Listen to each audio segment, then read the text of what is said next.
Hey friends, and welcome back to chapter 10 of Naya Nuki. Now, as you know, we do have to answer questions at the end, so pay close attention to the details so that you can answer with complete sentences. Let's get started. Chapter 10, Food and Hides. The day was clear and very cold.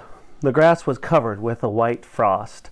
The sun was just rising above the eastern horizon at Naya Nuki's back when she heard a commotion from the direction in which she was traveling.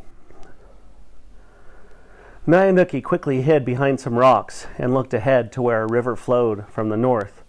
A herd of antelope, followed by a pack of wolves, bounded towards the river. Except for the river, the wolves would never have caught the swift antelope. Antelope are not good swimmers, and Naya Nuki watched as the pack killed two of them as they struggled to cross the river. Naya Nuki had gotten no meat since her escape. All the dried meat she had carried with her from the beginning was gone. She had eaten the last of it several days before she craved the taste of fresh meat and began to think about the snares her people made to catch rabbits and squirrels for food. Naya Nuki had helped to make snares before, but never made one by herself.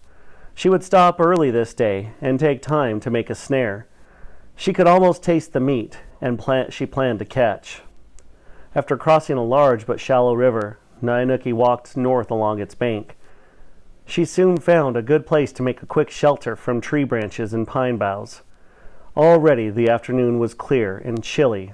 It would be a cold night. With a shelter and a bed of pine boughs made, Naya Nuki set to work making a snare. She used the thin strands of buffalo hide and green willow twigs. She remembered the loose knot that would slip and tighten around the leg or the body of a small animal that tripped the bent willow branch and would set off the snare. Naya Nuki worked carefully. When she finished, she tried the snare by tripping it with a stick. It worked well the first time. With a few minor adjustments, it worked even better. She was proud of her work and wished her mother could see her fine snare. Now, if only she would be successful and find an animal in her trap the next morning. Naya Nuki found a game trail leading from the river and carefully set her snare. Her keen eyes and knowledge told her that this trail was used often by small animals on their way to get a drink of clear, cool water. The game trail and her snare were a long distance from her shelter. A light breeze blew from the snare towards Naya Nuki's camp. Her odor would not be detected by approaching animals. She would sleep and check her snare at daylight. Naya Nuki woke often during the night to listen, but the howl of coyotes and a steady breeze hid any sound that might come from her snare. She slept uneasily. As soon as it was light enough, Naya Nuki found a sturdy piece of wood to use as a club and carefully approached the snare. Her heart pounded with excitement as she neared the site. She moved without making a sound. Her first view of the snare took her breath away. The snare had been tripped, and she saw a movement. It was a big jackrabbit caught by its right hind leg. The large rabbit was exhausted from the struggle to free itself. Naya Nuki moved quickly. One blow to the head with a club, and death was instantaneous. The rabbit hung limp in the snare. Naya Nuki felt weak and dizzy from her wild excitement. Soon she had her knife out and began cleaning the rabbit. She removed the heart and the liver and ate them immediately. She did not dare to start a fire and would eat the whole rabbit raw over the next few days ahead. The meat was warm and tasted delicious. The heart and liver were small, and Naya Nuki ate a hip and a hind leg also. This part was tough and hard to chew, but no meat ever tasted better. Naya Nuki stretched the hide over a frame that she had made to fit it. She would carry this on her back as she traveled and let it dry. As Naya Nuki worked, she thought about the snare, how she made it by herself, and how it worked just as she planned. She was feeling confident. Yes, she would make it back to her people. Nothing could stop her. With the leftover meat packed in the frame fastened to her back, Naya Nuki turned west again. She saw many deer, buffalo, and antelope every day. There was always wolf packs trailing along. They were constantly hunting, watching for the weak, the very old, the very young, and the sick. Any weakness was noticed right away by the keen-eyed wolves. Whenever an animal was weak enough, the wolves moved in swiftly, surrounding the helpless animal. Naya Nuki saw many kills during the journey. She would remain strong and alert, ready for any emergency. She would not end up as meat for the scavengers. There were many trees now, but more trees now than before. But still the open plains stretched as far as Naya Nuki could see. She longed for the first sight of the mountains. The trees grew mainly near the streams and ravines, and on the north slopes of the rolling hills. They made good places to hide. Naya Nuki traveled uneventfully for 2 days. She found berries and roots, and ate small amounts of rabbit meat at each meal. She ate only twice a day, in the morning and at the end of the day's journey. On her 18th day, Naya Nuki came upon a slow-moving porcupine, which she killed with a heavy piece of wood that lay nearby. It was an easy way to get some meat. The porcupine was large and clumsy, and not difficult to kill. Naya Nuki rolled the animal over on its back with her sharp knife, opened the stomach cavity, and removed all the inner parts. She took the heart and the liver and finished skinning the animal. She would not bother with this hide. She cut the meat in strips and laid them over a rock. She worked quickly until only the bones and hide remained. She gathered up the fresh meat and continued on her long trek. Every night seemed colder, and the one before November was only 2 days away.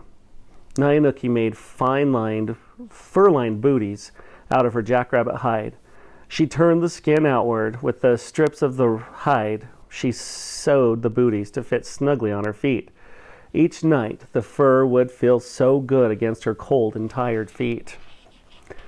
Naya Nuki had almost worn through her elk and deer moccasins. Soon she would have to use some of her precious buffalo hide to make more moccasins. She would wait as long as possible before cutting away any of her buffalo hide. She needed every inch of it to cover her at night against the bitter cold. Naya Nuki always tried to stay in sight of the great river. It would lead her to the mountains and home. Without it, she would be lost. It seemed like a great silent friend, always there, always leading her to freedom. Naya Nuki was careful to keep her distance from the river because of the many trails that followed the river or led down to it. She wanted to avoid the danger of meeting enemies on these trails. Sometimes the river was hard to see and even completely out of view because of the rolling hills. On the 19th day, the weather was sunny and warm after a clear, cold night. The warmth felt good to Naya Nuki as she moved west. It was the middle of the warm afternoon when Naya Nuki first noticed a strange smell in the air. The odor got stronger and stronger. It was the smell of death, the smell of rotting flesh. Naya Nuki came over to her rise and stood at the edge of a clump of trees. She was surprised at how close she had come to the great river, which had turned to flow due north for several miles.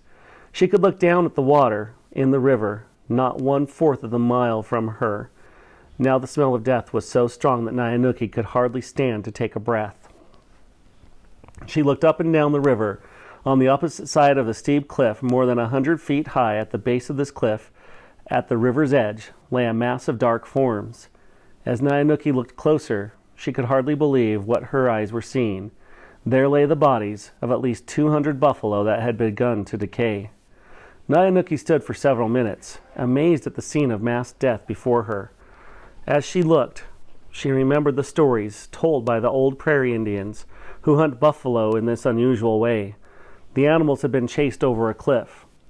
First, one of the fastest runners from the hunting party is picked to disguise himself in a buffalo robe with a buffalo head mask. The hunter moves out in the open grass to hide between the buffalo herd and the cliff above the river. The rest of the hunting party surrounds the herd on 3 sides. These hunters remain out of sight and as close to the herd as possible. At the given signal, they all jump up to their feet and begin shooting as they run toward the herd. Instantly, the buffalo panic and turn in a stampede away from the hunters. A few lead animals set the pace and direction. The disguised hunter waits until the stampeding herd is very close to him before he jumps up to begin his dash towards the cliff. Buffalo have poor eyesight. They think the disguised hunter is a real buffalo. The Indian must keep just ahead of the wildly charging animals. This way he becomes the leader. He runs to the very edge of the cliff and stops suddenly to dive into a crevice in the cliff. As the first of the herd reach the cliff, they try desperately to stop and turn away, but it's too late. They are forced over the edge by the frightened animals behind them. Before the herd can turn away, hundreds fall to their deaths on the rocks on the riverbank of the just far below. Sometimes the Indian disguised as the buffalo is killed under the hooves of the stampeding animals before he reaches the safety of the crevice, or is driven over the edge of the cliff with the helpless buffalo. After the stampede, the hunters follow the safe route to the river's edge to take all the meat and hides they need. The rest is left for the wolves, coyotes, ravens, and other scavengers. Much of the meat rots, giving off a horrible odor that can be smelled for miles. Naya and Nuki cautiously approached the pile of rotting bodies, scaring away some ravens and coyotes feeding there. She pinched her nostrils shut and breathed through her mouth to avoid the smell. As Naya and Nuki got closer, she noticed that the buffalo lying in the water had well-preserved hides. The cool water had prevented rapid decay. With her knife, she skinned an animal that was almost completely underwater. She worked quickly, taking only enough of the hide to make moccasins to replace her worn-out shoes. Naya and Nuki did not feel safe in the open at the river's edge. She took the hide and hurried into the willows. Moving upward from the smell, here she scraped the hide and cut it into pieces, each large enough to make a moccasin. She stretched the 6 pieces of hide onto frames she had fashioned from willow branches. These 6 pieces of buffalo hide would make 3 pairs of fine moccasins, which should last the rest of Naya and Nuki's journey. Now she would not have to cut her large buffalo hide that she needed so much on the cold nights in the open. Naya and Nuki was excited about her good luck at finding the buffalo kill. With each passing day, she became more sure of making it home safely. Her good luck would soon change, however. And that will do it for chapter 10. How is her luck going to change? I guess we have to read more to find out, right? All right, answer those questions with complete sentences, restate the question, click submit. See you tomorrow for chapter 11.